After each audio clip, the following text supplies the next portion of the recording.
Martin will be hoping to confirm his sensational arrival when he won the French Grand Prix last season.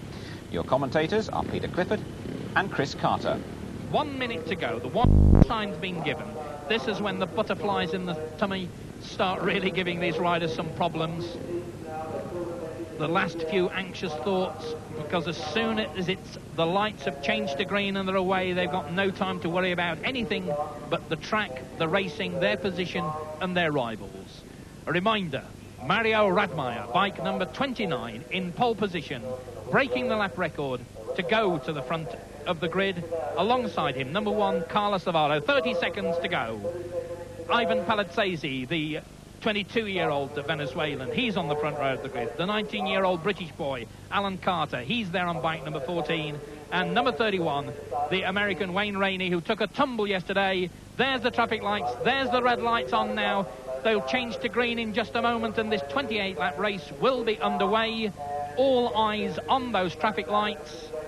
They're green, they start pushing, and who's going to fire at first? It's Alan Carter. Alan Carter in the lead. The 19-year-old and Wayne Rainey to the left of your picture.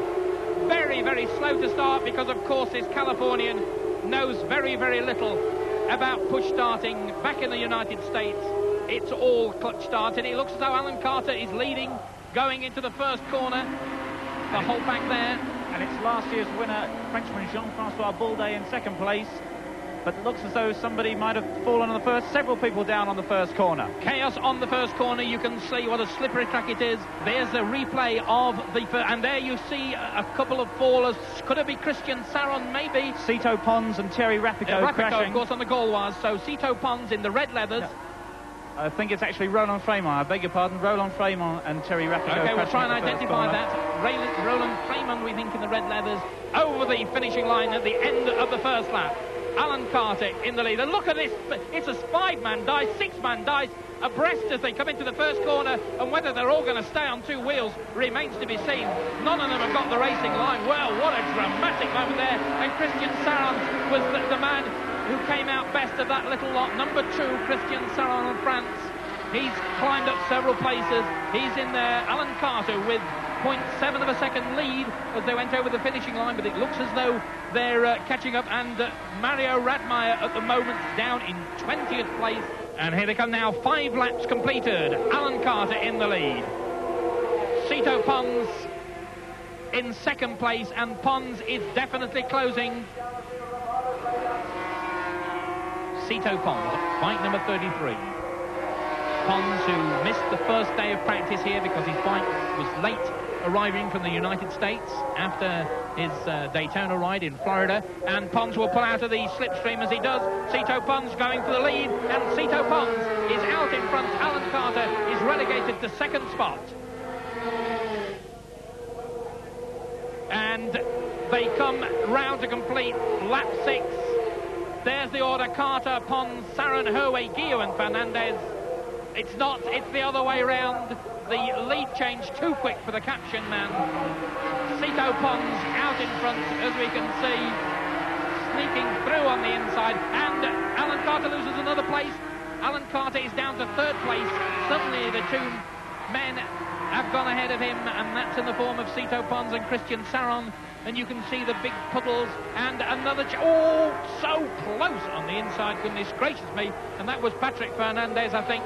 No, it wasn't Patrick Fernandez at all. It was Hervé Guillaume. Well, Hervé Guillaume, not renowned for showing discretion, tact and diplomacy on a racetrack, and he's doing it all over again. Alan Carter now coming back. It's Cito Pons, number 33 in the lead. Christian Saron is second. Alan Carter takes advantage of a mistake. It looked as though Saron was in the wrong gear. It looked as though he made a mistake on the gear change, and Alan Carter was not in any doubts. He dived through. So Carter back in second place. And an astonishing move there by Hervé Guillaume, and a faller there. That's Kevin Hellier. He looks okay. The South African's crashed off his 250 Yamaha, but he's okay. And Hervé Guillaume in the lead now. Number 4 slipped past Cito Pons, the Spaniard, into the lead, and Cito Pons is under pressure from number 12, Patrick Fernandez. So Guillaume in the lead. Pons, Fernandez now in 3rd spot. And Alan Carter grimly hanging on, and the question is, where has Saron got to? He's dropped back a little bit there. He's still in that group, but he's lost a little bit of ground. Well, what a tremendous battle this is. A sensational start to the World Championship Series. This, the opening round of the 250cc battle, and some of the men who showed their initial promise last year confirming that. Guillou out in front, Cito Pons, a young man, 24 years of age. Oh, and down goes Guillou, and Cito Pons had to take real avoiding action. Guillou will be very angry with himself for that. At that point on the circuit, he's just coming over the brow of the hill. The wheel goes light, and I think he probably accelerated just a fraction too early, lost the back end, and it slid away. Here we go, an action replay. That is Patrick Fernandez at the back of that group, so we shall see the leader. Down he goes. There's the man who was leading. You can see Cito Pons being forced wide. He too had to sit up, move off the racing line, and in the confusion, Patrick Fernandez goes into the lead. Hervé Guillou, though, perfectly okay. Patrick Fernandez in the lead, Cito Pons second, Christian Saron and Alan Carter leading on Manfred Herway. Well, 19 years old, 19 years of age he may be, but he's got a lot of tactics in him and a lot of bravery. Number 14, Alan Carter, just leading on the West German rival, and out front, the front two men are beginning to stretch the advantage. Cito Pons, number 33, being challenged now by Christian Saron. Saron, his bike, the Yamaha, very, very quick indeed. Cito Pons on the Cobas. That's a Spanish-built machine with basically a Rotax power unit. And now Mario Radmeyer at the end of that lap is in 10th place. So Mario and Christian Saron dives through on the inside of Cito Pons. And he's gone wide, so Cito Pons regains second spot. And Saron goes through on the inside again. What a tremendous dive, neck and neck, swapping and changing. Saron through then into second place finally. And in that hurly-burly, Alan Carter has closed up on them. Alan Carter is with that little trio battling there for second, third and fourth place, as Patrick Fernandez, number 12, is out in front. And there go the leaders. That's Fernandez leading Saron, Pons and Carter through the Yuxke sweep there.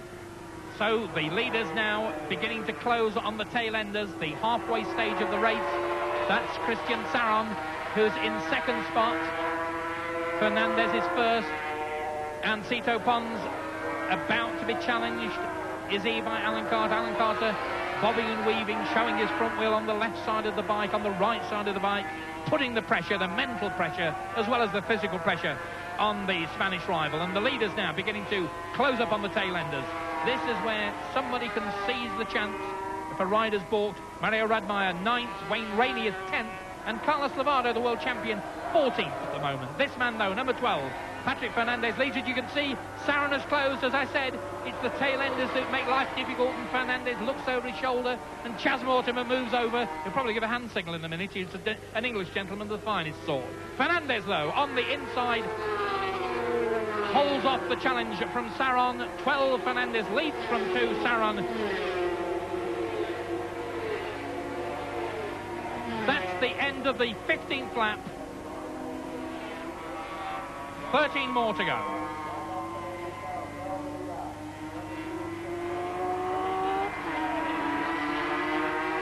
Saron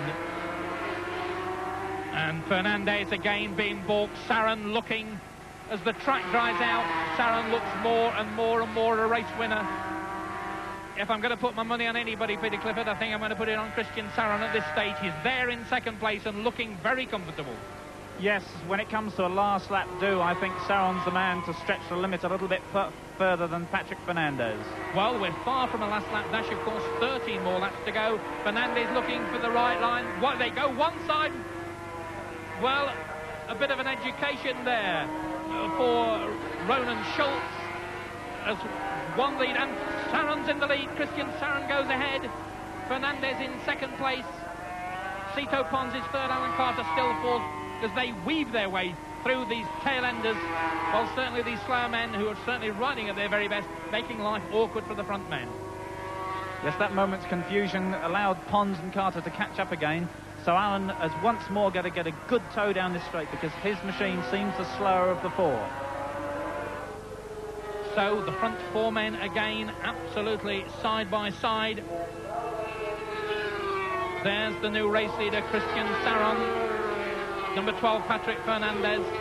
Then Cito Pons, number 33, is in third spot. Number 14, Alan Carter, just behind him. And Fernandez shows that his bike motorcycle isn't that slow either. Passes Saron to go back in front. Fernandez steals through, snatches the lead back. And this must be very disheartening for Alan Carter. You can see here that he has lost about 10 lengths from the other riders. It's just machine not quick enough down the main straight here at Kyalami. This is the last lap. This is the time left when Saron, if he can catch Fernandez, has got to do it. Fernandez, number 12, is past those two tail-enders, the two lapped men. Stefan Mertens there, number 21, I think, and Jacques Cornu, the ex-Endurance World Champion, but it's Fernandez clear of them now on his last lap. Fernandez can afford, relatively speaking, to take things easy. He's got about half a lap to go, and Saron is definitely closing, but he's not going to get near him, I don't think. There's Fernandez, there's Saron. Saron is closing. Saron is definitely getting closer. Has he got the time? Has he got the motor? Has he got the ability to catch Fernandez? Fernandez leads. Saron in second place.